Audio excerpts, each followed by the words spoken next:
personally own a bit of Ethereum and Dogecoin, of course. So. Okay, great. Thank you. And we'll get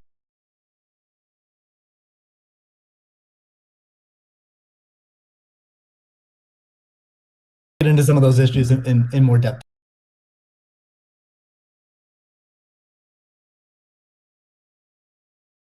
as well. Jack, how about you? What shaped your views of Bitcoin? The the network and the community. It's deeply principled. It's weird as hell. It's always evolving, and it just reminded me of the internet when I was a kid. And I encountered alt cypherpunks when I was fairly young, and this was a topic of discussion for years. I didn't touch it until 2008 when we started Square. We Elon and teams at X and PayPal inspired a lot of what we were trying to do, trying to bring in more to a physical world. But we encountered this crazy predatory system that was slow, that was obtuse, and I think one of the things that we tried to do, which X and PayPal also tried to do, is build an abstraction layer around this complication and around this predatory nature that the financial industry can tend to be, and make it work for people. But when I saw Bitcoin in 2009, you see a chance to replace the whole foundation. And everything that Elon was talking about in terms of ACH and the credit card networks were built with very different agendas in a very different time frame. And it's crazy that they still exist, and they have scaled, but they just are not relevant to today, and they're certainly not relevant to the future, especially when you consider the entire world and countries like Nigeria or Ghana or India, and its interconnection with countries like the United States and Canada and all over Europe. So what really drove my thinking and drives my passion around it is, like, if the internet gets a chance to get a native currency, what will that be? And to me, it's Bitcoin, because of those principles, because of that creation story, because of its resilience, because of the number of tests it's been. But what inspires me the most is just the community driving it. It just reminds me of the early internet. It's the only reason that I have a career, because I learned so much from people like who are building Bitcoin today, and I continue to learn in that sense, and I'm so grateful for it. So that's a good segue into the next question I'd like to ask you, Jack. Is you said before the Bitcoin changes everything. Can you speak more to that? Well, I just think that a lot of what we experience in life, when you really get down to the foundation, a lot of our monetary policies, a lot of our monetary systems cause so much distraction and so much cost. And when you get to a system where you have the potential for people to truly own it, they can verify it themselves. You don't have to have trust going in. You don't have to trust it at all. You can verify it through source code or whatever your appetite is, and that any particular person can help drive the future of it. And at the same time, it's not controlled by any state. It's not controlled by any bank. It's not controlled by any corporation. Um, and these three parties of people who participate in the network, people who mine, and also the developers, constantly debating the correct roadmap and the way forward, is a beautiful thing. And I don't know of many other consensus-based models that have existed at that scale for this long with this amount of success. And we're still fairly early. So when I met a woman in Ethiopia 2 years ago, and she was trying to create the lift for Ethiopia. Elon, I think I reached out to you at that time as well, because she really wanted some Teslas. She still has to take paper fiat cash from her passengers and pay all of her drivers in the same way, because there's no monetary system that she can utilize. There's nothing digital. And Africa as a continent is hugely interconnected from a monetary standpoint, but also hugely taxed in that same way. So a lot of the potential that I see, the internet having a native currency, helps her build her business in a much faster way. And also, if you consider something like Bitcoin existing before YouTube, before Twitter, before Facebook,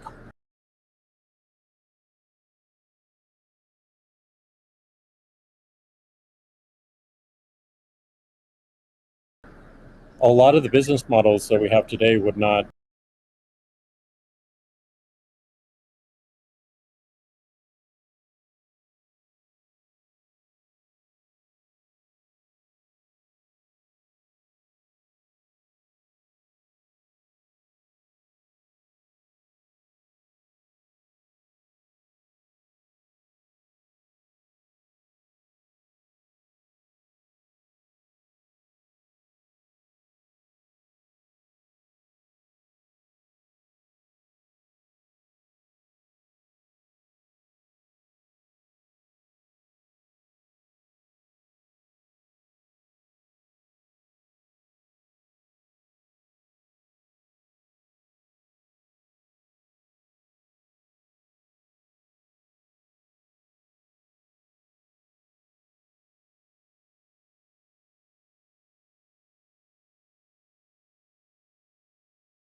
That's being seeded a little bit towards stable coins right now, but the store of value is a very big role and means of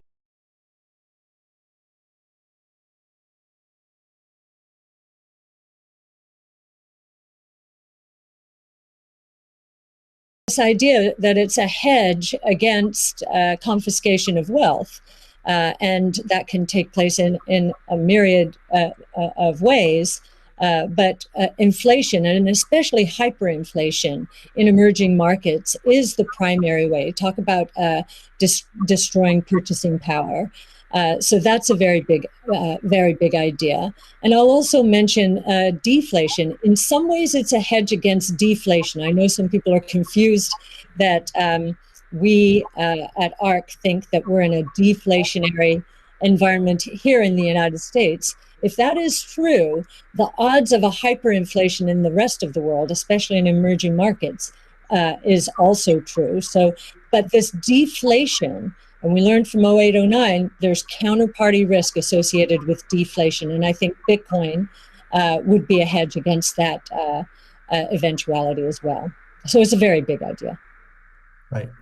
I suspect among us, there's not a lot of debate about Bitcoin's potential as a store of value.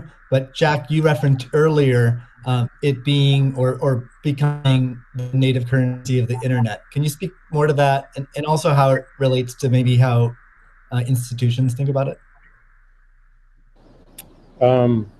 Yeah, I mean, like just simple example. If I happen to be in Ghana and my family's in Nigeria, currently I can take anywhere from and I need to send money back, anywhere from 10 to 30% off the top just to send that money back. Whereas if you just focus on the worldwide remittance problem, Bitcoin solves so many of those problems today instantly without having to go through any intermediaries or any slowness or complicated systems that a corporation or a state created. So I think having sound money that is separate from the state is the idea.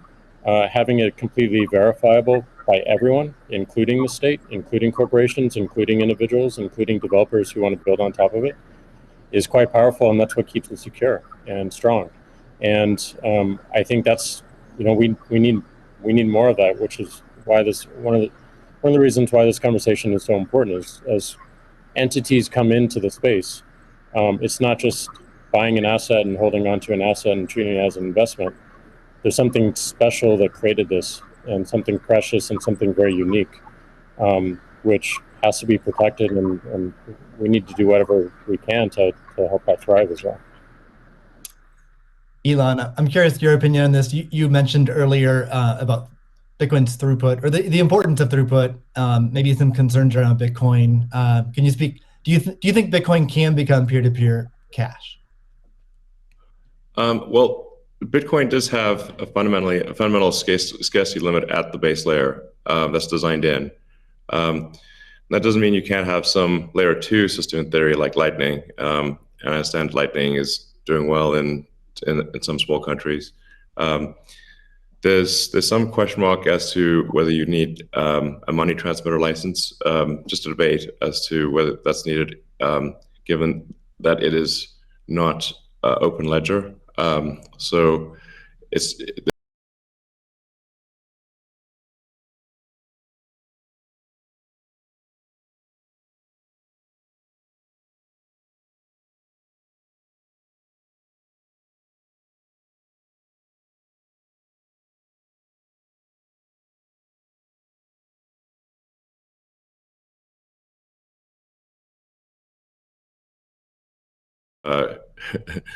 something that may seem silly, like Ethereum, like Dogecoin. I think Ethereum also, like I said, the three things I own outside of SpaceX and Tesla, and also obviously it's a Neuralink and Boring Company, but of any significance are Bitcoin by far, and then some Ethereum and some Doge. So if the price of Bitcoin goes down, I lose money. I'm not sort of, I might pump, but I don't dump. So, it's not a case of, I definitely do not believe in getting the price high and selling or anything like that. And I would like to see Bitcoin succeed. I think there's some merit to, this is not a slam on Bitcoin, there's some merit to considering something that has higher max transaction rates and a lower transaction cost, and kind of seeing how far you could take a single layer network where the exchanges act as a de facto second layer. I think you can probably take that further than people realize, and as bandwidth increases over time, latency decreases. SpaceX's Starlink is actually playing a role in this. And I think long-term, people will probably have, access to worldwide access to gigabit level connectivity at low latency, and so at low cost. And so then, your base layer could do a lot of transactions if you take that into account. So yeah, but like I said, Bitcoin with a layer 2 system, so they could scale to do a vast number of transactions. Same goes for Ethereum. Question about the scaling at the layer 1. The concern from the past 5 years of debate in the Bitcoin community is that would sacrifice too much decentralization and hurt the censorship-resistant properties.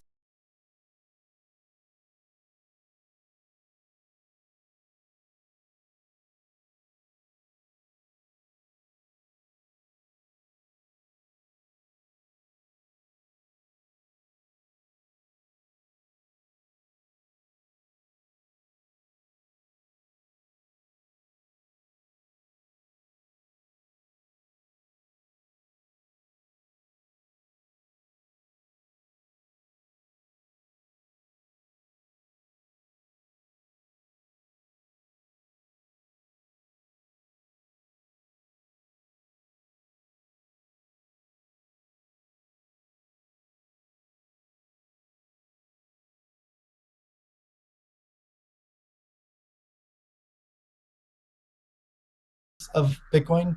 I'm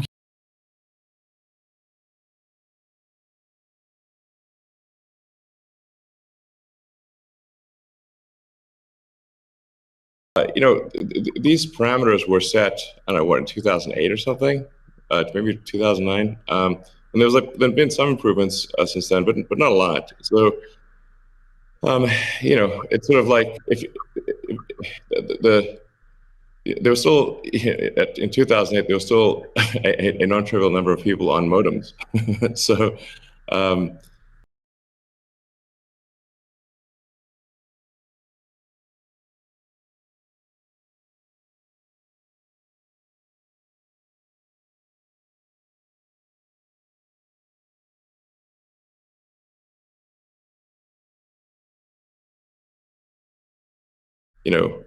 Now it is quite common to get a 100 megabit connection just for a house.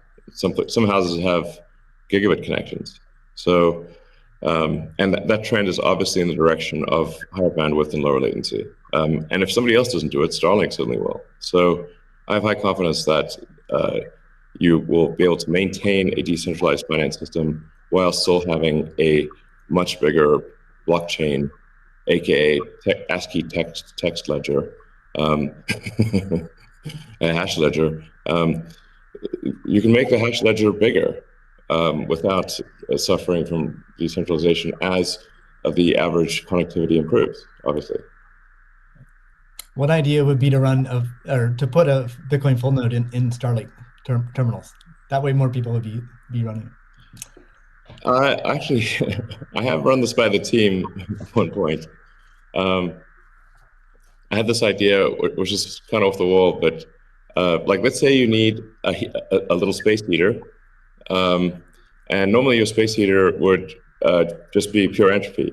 Well, what if that space heater was also a Bitcoin, Ethereum, Doge mining node? Pick your currency, and so then you'd be heated up, and you would also mine your crypto and have connectivity in one. I love that idea. Yeah, I mean, better than running a space heater. Absolutely. Are there any other, so you're drawn to Dogecoin a little bit. Are there any other gaps in Bitcoin that you see that cause you to be drawn towards Dogecoin? Oh, I think, I mean, I think there's Doge has the Doge community, I think, is somewhat irreverent, obviously, and has great memes and loves dogs, and I love dogs and memes, and it doesn't take itself too seriously, and I think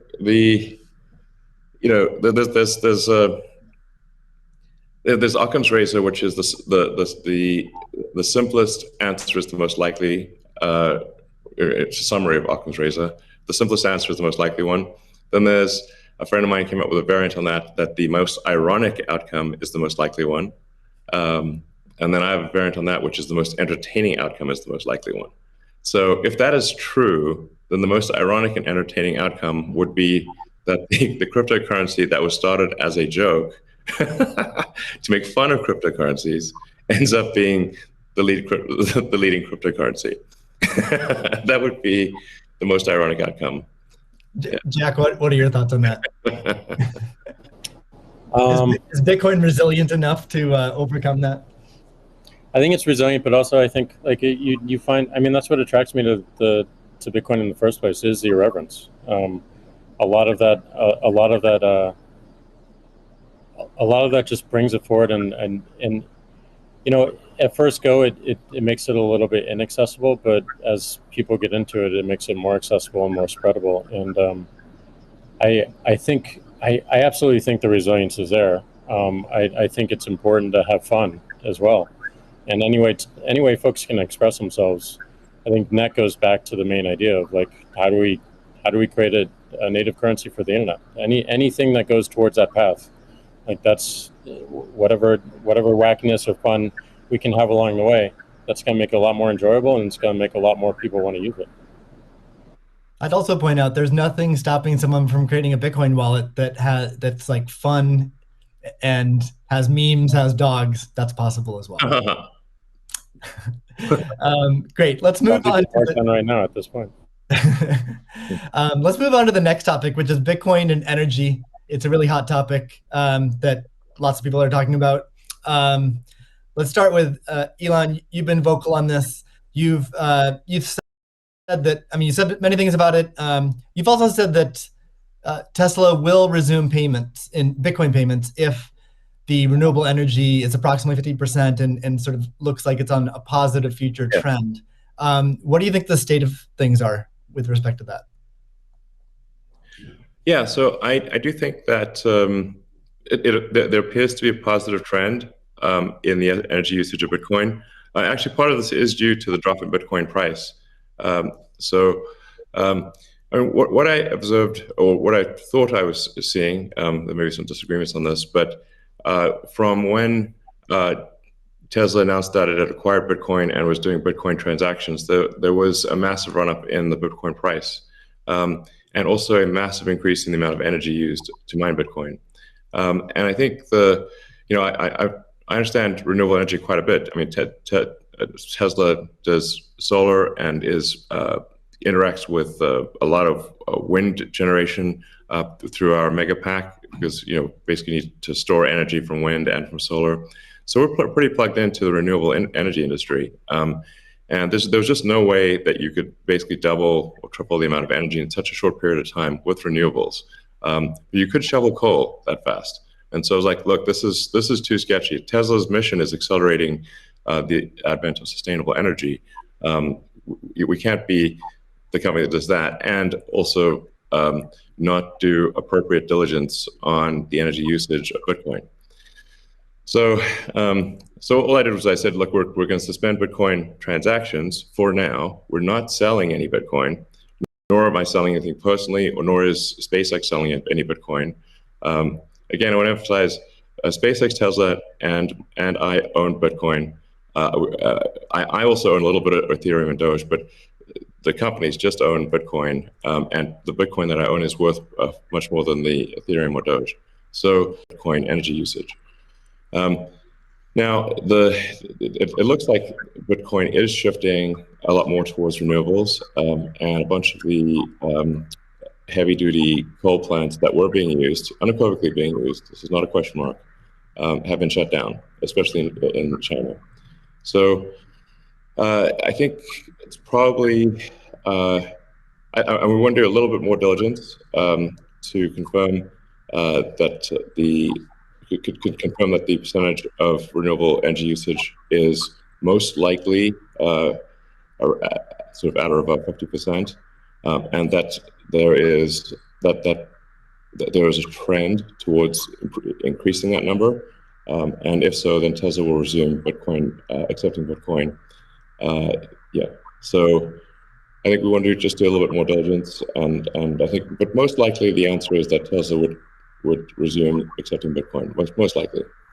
That's great to hear. I would agree with that. Cathie? Yeah, may I ask a question? Elon, I'm not quite sure if you saw the paper that Square and ARC did together on making Bitcoin mining a part of a utility, a broad-based utility ecosystem, whereby, the overage from sunshine or wind powers the Bitcoin mining machine, thereby enabling the proliferation of renewables to a much faster extent, or at a faster rate than otherwise would be the case. What do you think of that? Well, the problem is that in order to operate so-called mining or hashing rigs, in order to operate a bunch of hashing rigs, effectively, you have to run them 24/7, which means you need base load. You can do that with solar and wind plus battery, but if you only did it based on solar wind overage, your hashing rig utilization would be much less. So you'd be at a disadvantage. Sure, hydro or geothermal are great as renewable means. I'm also pro nuclear. I think modern nuclear power plants are safe, contrary to what people may think. I really think it's possible to make very, very extremely safe nuclear. I'm talking about fission. You don't need fusion. And then, of course, fusion. You just got that big fusion reactor in the sky called the sun. It comes up every day.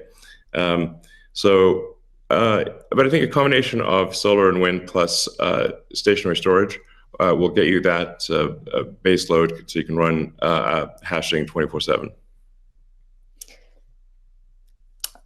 Jack, I'm curious. You've stated that Bitcoin incentivizes renewable energy. That's what we're talking about now. Do you have any additional thoughts on that?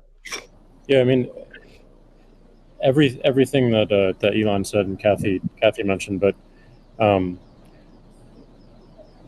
it's also incentivizing a lot of innovation in just energy space, and just like looking at unused energy. There's a company called Great American Mining that caps the methane flares on oil fields to power their rigs. And you just imagine, and you mentioned nuclear, Elon, as well, and just imagine all the unused energy that is just being wasted every single day.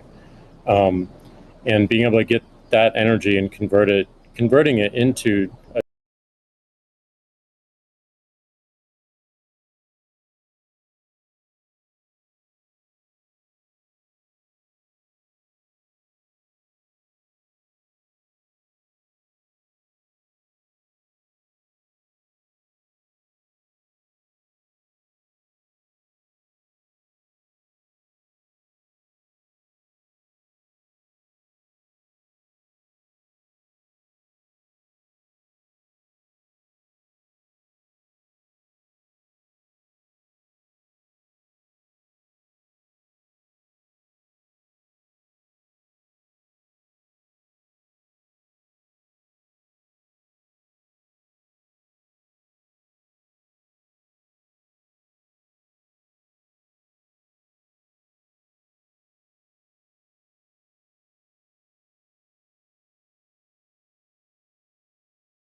a secure, sound money system for the planet, feels like a worthy trade-off. And that's the sort of incentive that I think is most powerful, is like, how do we reuse what is being currently just dumped on the ground and wasted and not considered, and how do we do that at scale? And I think that's a bigger conversation that I think is missing. But I agree with everything that Elon has said, and also the paper we put forth.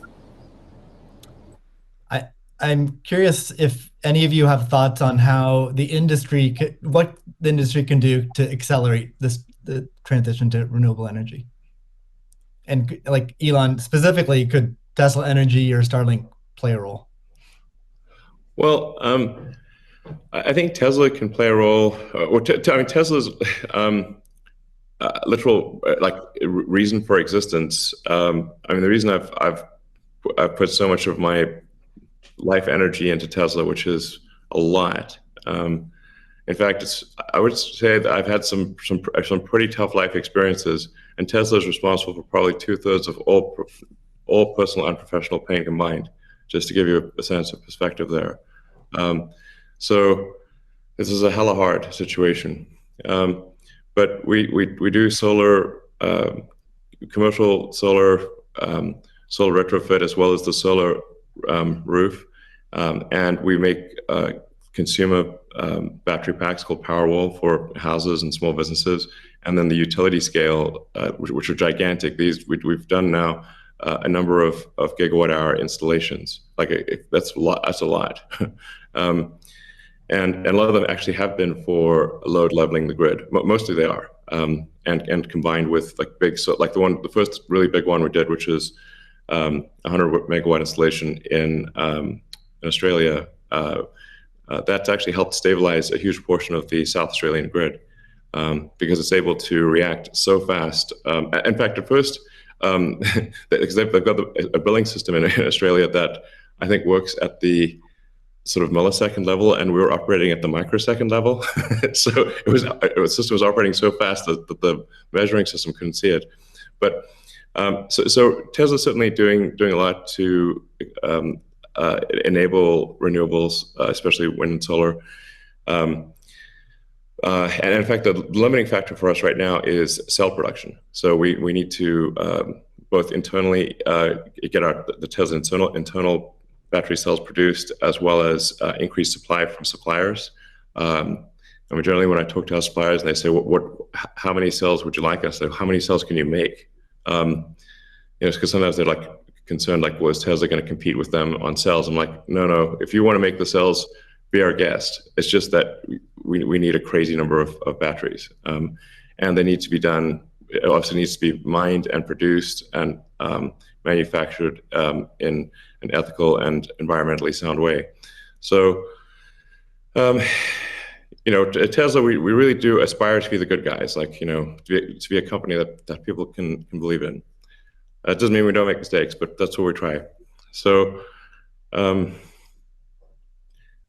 yeah, but I think generally hydro, especially existing hydro, is good for mining. Geothermal, there's lots of places in the world that have geothermal energy. Like I said, nuclear is also good.